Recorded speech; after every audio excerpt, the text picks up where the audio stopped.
Cocoa ధరలు బాగా పతనమయ్యాయి. 5-6 సార్లు మీటింగ్ పెట్టాం, సెక్రటరియట్లో పెట్టాం, మా ఆఫీసర్స్ పెట్టారు, నేనే స్వయానా ఏలూరు వెళ్ళి కూడా మీటింగ్ పెట్టాం.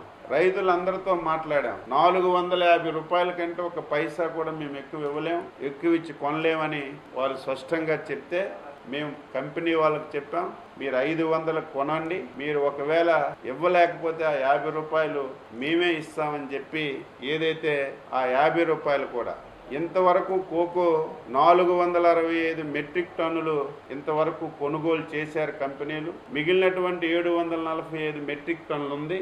ఈ 745 మెట్రిక్ టన్నులు కూడా 500 రూపాయలకు ఒక పైసా తక్కువ లేకుండా అన్ని కొనమని చెప్పి ఆదేశాలు ఇచ్చాం. కొంటున్నారు. కంపెనీ వాళ్ళు 450 ఇస్తే మేము ఒక 50 రూపాయలు రైతులకు ఇచ్చి దానికి ఒక 10.5 కోట్ల రూపాయలు ఖర్చు అవుతుంది. ఇంటర్ఫియర్ అయి కోకోను కూడా ఈరోజు రైతులకి నష్టం లేకుండా చేస్తున్నాం.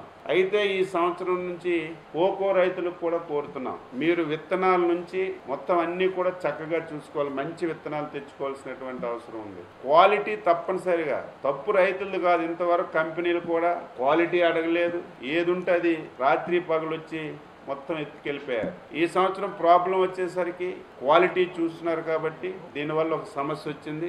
ఇక నుంచి మేమే రైతులకి ట్రైనింగ్ క్యాంప్స్ పెట్టి ఎటువంటి విత్తనాలు బయట ఉన్నాయి తీసుకొచ్చి క్వాలిటీ కూడా మెయింటైన్ చేసి తప్పనిసరిగా రైతుకి ఈసారి నుంచి ముఖ్యమంత్రి గారు స్పష్టంగా ఆదేశాలు ఇచ్చారు. ఈ 3 పంటలే కాదు, ఏ పంట అయినా సరే ఇటువంటి సమస్య వస్తే ఇమీడియట్ గా మనమే ముందుండి రైతుకి నష్టం లేకుండా చేయవలసినటువంటి బాధ్యత ఉందని స్పష్టంగా ఆదేశాలు ఇచ్చారు. ఏ పంటకైనా సరే మనకి తప్పనిసరిగా క్వాలిటీ అనేది చాలా ఇంపార్టెంట్.